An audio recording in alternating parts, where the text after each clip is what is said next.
ever had somebody that made you a little uncomfortable come up and come in for a hug? That creepy hug that lasts a little too long and you're not really feeling it? If that's the case, today's self-defense video might be for you, because we are going to teach you how to get out of a creepy, uncomfortable, awkward hug.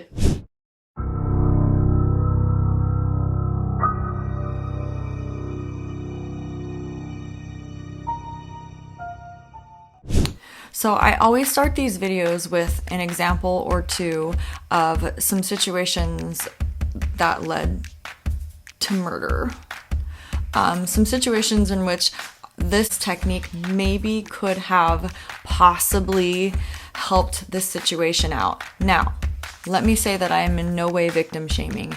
I am not saying that these people should have learned self-defense. I'm not saying that this self-defense technique necessarily could have helped them in the situation, but I just want you to be aware that these things happen in real life, and some of you may have stories that you have experienced in regards to this. And so I think it's important that I share examples of these murders just so you're aware and take this self-defense seriously. Again, all of these self-defense techniques require practice, practice, practice. You cannot do it once successfully and think that you're going to remember it in a time of trauma. This needs to be something that's ingrained in you, muscle memory. So please, if you're watching this video, watch it and practice it and try it with your friends. Try it over and over again. Again, if you have questions or aren't understanding, or you feel like there wasn't a great angle and maybe something is a little confusing, please let us know so we can clarify for you, because it's important to me that you're doing this right. So here we go with the first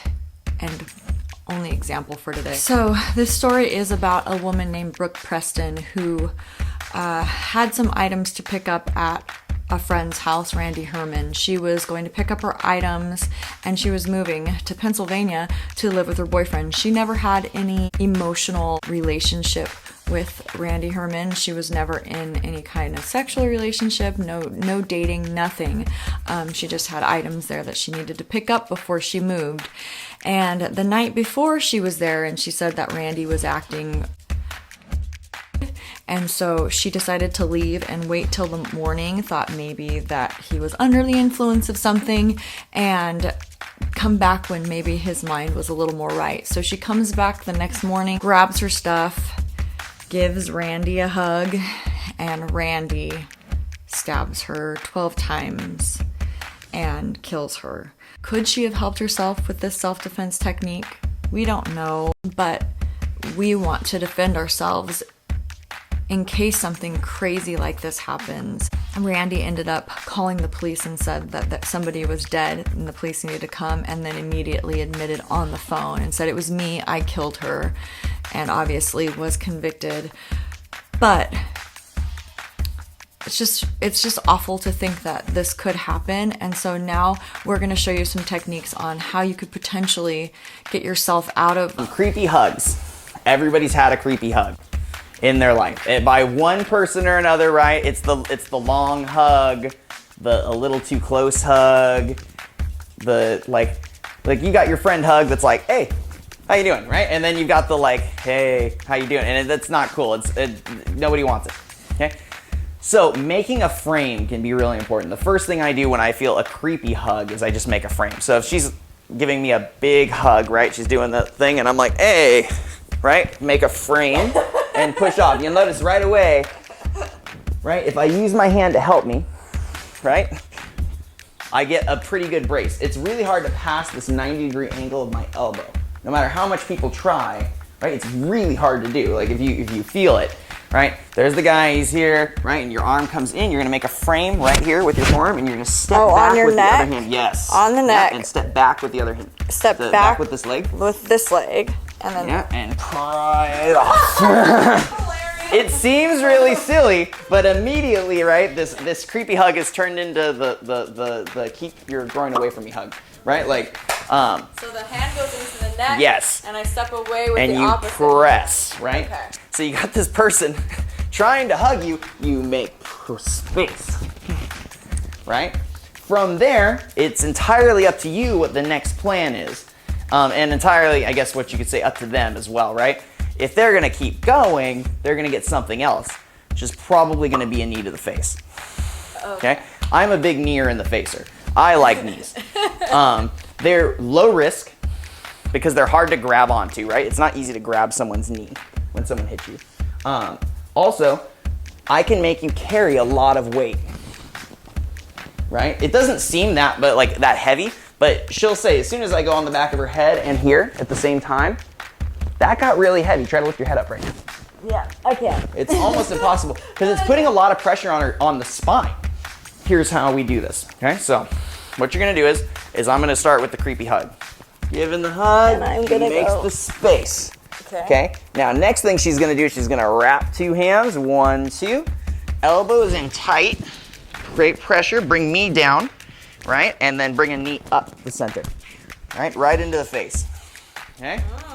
So one more time, right? I'm here, I'm trying to give the creepy hug. I don't step like up. creepy hugs. And then I grab. 1, and now I get a hug that I didn't want. My school, we teach more Taekwondo, Muay Thai. But we also focus a lot on Hapkido and Brazilian Jiu-Jitsu for that reason. Because by themselves, not as cool as with the other ones, right? Now, how do we practice knees, right? How do we practice knees? Because obviously you can't just it's not gonna, that's not gonna happen, right? Right? You have to create a lot of force. So one way to do that, which is why I brought this out for today, is the punching bag, right? So what I can do is I can grab the top of a punching bag right here, right? See how I bring my elbows into me, right? And drive in with that knee, right? So my back knee is coming in and I'm thrusting forward. You can see it literally bend underneath it, right? That pressure. So I'm grabbing here, and the knee, this is where most people make the mistake, is they like to go up with their knee. I'm going up and in, right? When I get one knee, right, I'm gonna give them multiple knees, not just one, right? If you were in a situation where I had to knee you, you're gonna get a big one. So any punching bag will do, right? This is a heavy bag. This is a very heavy bag. It's about 150 pounds. So if you can knee this and move it, you can probably hurt a regular person. So pull and knee in. Good. Too low, too low. So knee up and then in. So if you hit here, that's soft, right? I want to go up and then drive forward with my hips. Oh, I see what you mean by up. Okay. Up and in. Like that? Yes, good. That was pretty good. Up and then forward. Okay, here we So go. hold the side of the bag and press in the same way. Okay, side of the bag. And up. Yeah, there it is. Very nice. So that simulates the body, right? Right? Is as I pull her down and in, the knee comes up to the inside. And it creates a lot of pressure. You can tell, even just with the little push that I'm giving, she can feel it. And that's just a small push. So this is a good way to keep someone close if you want them close. There you have it. Thank you so much for watching. Please, again, let me know if this worked for you. It should. And let me know how you felt about it. All of the above. Green Martial Arts, thank you so much. Also, Green Martial Arts is selling t-shirts. If you're interested in getting one of these t-shirts, let me know in the comments below and I will let Green Martial Arts know and figure out how to get it out to you. But I know that they would love that support. Also, if you like what you saw, please like, comment, subscribe. Thank you so much. Have a great day.